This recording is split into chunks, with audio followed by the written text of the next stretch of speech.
అయ్యో వేషధారులైన శాస్త్రులారా, పరిసయులారా, మీరు పుదీనాలోను, సోపులోను, జీలకర్రలోను 10వ వంతు చెల్లించి ధర్మశాస్త్రములో ప్రధానమైన విషయములను అనగా న్యాయమును, కనికరమును, విశ్వాసమును విడిచిపెట్టితిరి.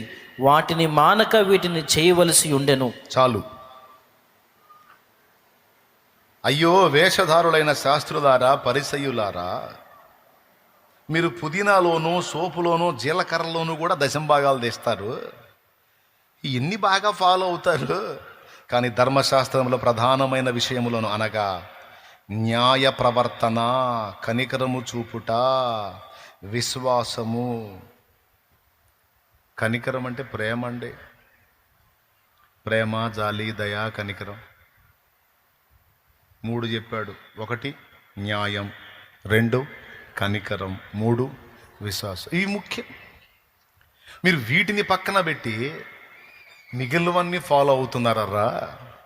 ఇది ఎట్టుందంటే దోమ లేకుండా వడగట్టి ఒంటిని మింగారంట. స్తోత్రం. ఏమైనా అర్థమైందా మీకు? దోమ కూడా లేకుండా వడగట్టి ఎగ్దం ఒంటిని మింగారంట. ఎంతమందికి అర్థమైంది? అట్టుందిరా మీరు చేసే పని. మీరు బిల్డప్ ఏమో దోమ లేకుండా వడగట్టినట్టు బిల్డప్, మీరు మింగేదేమో ఒంటెలనిరా బాబు. మీకు తెలుసా మీరు ఏం చేస్తున్నారు? మీకు తెలుసా మీ భక్తి ఏమైపోతుందో? అది వ్యర్థమైపోతుందిరా పిచ్చోళ్ళారా అన్నాడు దేవుడు. ఎందుకు వ్యర్థమైపోతుందంటే దేవుడు చెప్పిన ప్రధానమైన వాటిని నిర్లక్ష్యం చేయటం వల్ల.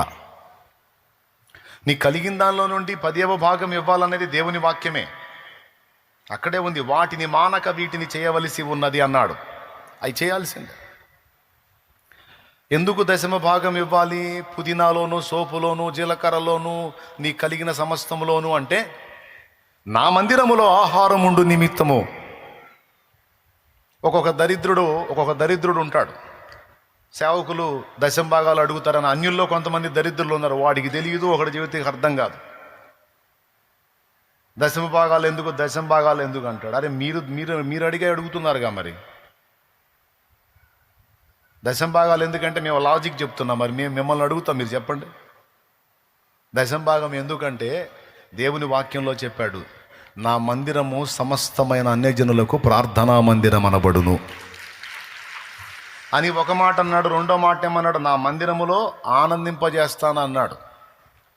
మూడవది ఏమన్నాడు? నేను వారిని పోషించేదను అన్నాడు.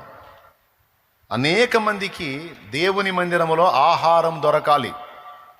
గుడ్డివారు, కుంటివారు, మూగవారు, కాలు చేతులు లేనివారు, వికలాంగులు, విధవరాండ్రు, అనాథలు, పిల్లలు త్రోసివేసిన వృద్ధులు, ఏ దిక్కు లేనోడికి ఎవరు దిక్కు అనుకొని వస్తారు మందిరానికి.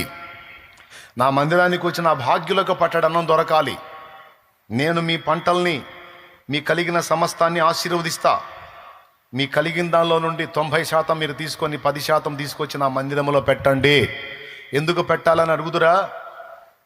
ఒకనాటికి నీకే అన్నం లేని రోజు వచ్చినప్పుడు అదే నీకు ఆహారం అయిద్దిరా పిచ్చోడా అని. అది దేవుడు చెప్పింది. నీకే ఆహారం లేని దినాన అదే నీకు ఆహారం అయిద్దమ్మా. లేకపోతే నువ్వు ఏ అభాగ్యుడిని తీసుకొచ్చినా, ఏ అభాగ్యురాలను తీసుకొచ్చినా పట్టెడన్నం మందిరంలో దొరికిద్ది. కాబట్టి ఎప్పుడు సన్నిధిలో సమృద్ధి ఉండాలి, అందుకని తెచ్చేయమన్నాడు.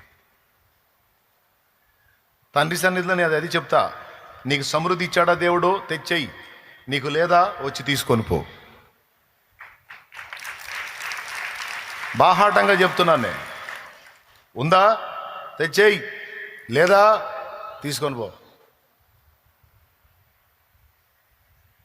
ఇది దేవుని కుటుంబం. సంఘం అంటే కుటుంబం. నిద్ర వచ్చిన వాళ్ళు స్తోత్రం చెప్పండి. మెలుగుతో ఉన్న వాళ్ళు చెప్పండి. బుక్ అవుతారేమో చూసాలే.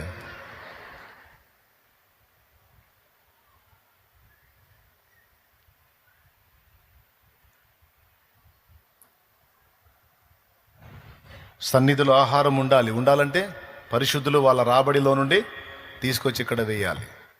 లేనివాడు వచ్చి తీసుకొని పోవాలి. సంఘంలో ఉన్నవాడు పస్తుతో ఉండడానికి వీల్లేదు. బిడ్డల్ని పస్తు పెట్టడానికి వీల్లేదు. ఇది క్రమం. కాబట్టి ఇది చేయాలి. దీంతోపాటు న్యాయము, కనికరము, విశ్వాసము, ఈ మూడిటిని కూడా మీరు విడిచిపెట్టకూడదు అని మాట్లాడాడు.